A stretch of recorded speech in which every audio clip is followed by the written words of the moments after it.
లలితా సహస్రనామావళి, అలాగే సౌందర్య లహరి, మణిద్వీప వర్ణన, ఈ మూడింట్లో ఏది ప్రశస్తమైనది? అన్నీ సమానమైనవే, కానీ భౌతికమైన ఆలోచనలతో నాకు ఒక ఇల్లు కావాలి, ఒక అపార్ట్మెంటే కావాలి, మొత్తం అపార్ట్మెంటే కావాలి, లేదా ఒక ఫార్మ్ హౌస్ కావాలి, నిర్మాణాత్మకమైన ఆలోచనలతో భూ సంబంధమైన వ్యవహారాలలో ఆస్తి కావాలి, సంపద కావాలి, మణులు మాణిక్యాలు కావాలి అనే ఆలోచన కలవారు అధికం నేటి కాలంలో. మహాదేవికి సంబంధించిన దేవీ భాగవత పురాణాంతర్గతమైన 12 స్కంధములో ఉన్నటువంటి మణిద్వీప వర్ణనను పారాయణ చేస్తున్నారు. 108 కోణాలలో 9 ఆవృత్తాలలో అమ్మవారిని స్మరించినట్లయితే భూ సంబంధమైన వ్యవహారాలలో, లావాదేవీలలో మనకు విజయం కలుగుతుంది. బ్రహ్మాండ పురాణాంతర్గతమైన లలిత ఉపాఖ్యానం ఒకటి ఉన్నది.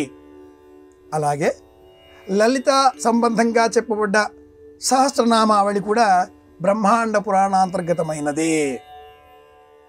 ఇవి కాకుండా ఆదిశంకరులు, శంకర భగవత్పాదుల వారు కైలాసానికి వెళ్ళి అమ్మవారిని దర్శించి అమ్మవారిని స్తోత్రం చేసి తిరిగి వస్తూ ఉండగా ఆ స్తోత్రపాఠములలో కొన్ని శ్లోకములను నందీశ్వరుడు స్వీకరించగా వాటిని ఆదిశంకరులే మళ్ళీ పూర్తి చేసి 104 శ్లోకాలు, 103 శ్లోకాలు, 101 శ్లోకాలు భిన్న భిన్న మార్గాలలో మనకు లభించేటటువంటి ఈ శ్లోక సంచయాన్ని సౌందర్య లహరి అని మనం నేటి కాలంలో పారాయణ చేస్తున్నాం. దృశాద్రాఘీయస్య దరదళిత నీలోత్పల రుచ దవీయాం సందీనం స్నపతి కృపయా మామపి శివే. అమ్మను స్మరించడంలో జ్ఞానం కావాలి అని మాత్రమే వేడుకోవాలి, వివేకం కావాలి అని మాత్రమే స్తోత్రం చేయాలి. సౌందర్య లహరి మనకు అందించేటటువంటి నీతి ఇదే. ఈ విశాల విశ్వం సంసార సాగరం అన్నప్పుడు ఇందులో మనం కొట్టుమిట్టాడుతున్నాం, అందులో పడి కొట్టుకుపోతున్నాం. దరిద్రాణం చింతామణి గుణనికా జన్మ జలధౌ, ఇది వేరొక శ్లోకం. జన్మ జలధౌ నిమగ్నానాం దంష్ట్రాముర రిపు వరాహస్య భవతి. మూడింటిలో మన సంకల్పాలకు అనుకూలంగా జ్ఞానం కావాలి, సౌందర్య లహరిని మనం ప్రతిరోజు వినే ప్రయత్నం చేయాలి.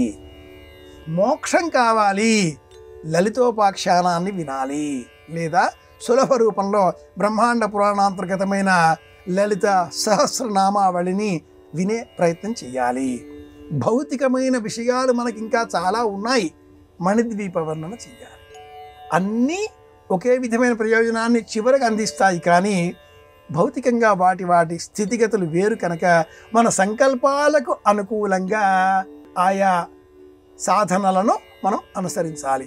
మూడింటిని కలిపే మాట ఒక్కటి ఉంది. ఓం ఐం హ్రీం శ్రీం శ్రీమాత్రే నమః. ఈ ఒక్క మాట చాలు. మొత్తం లలితా సహస్రనామావళి అంతా కూడా చెప్పే కంటే ఈ ఒక్క మాట శ్రీమాత్రే నమః పరమాద్భుతమైనటువంటి శక్తిని మనకు అందిస్తుంది. ఇది విషయం.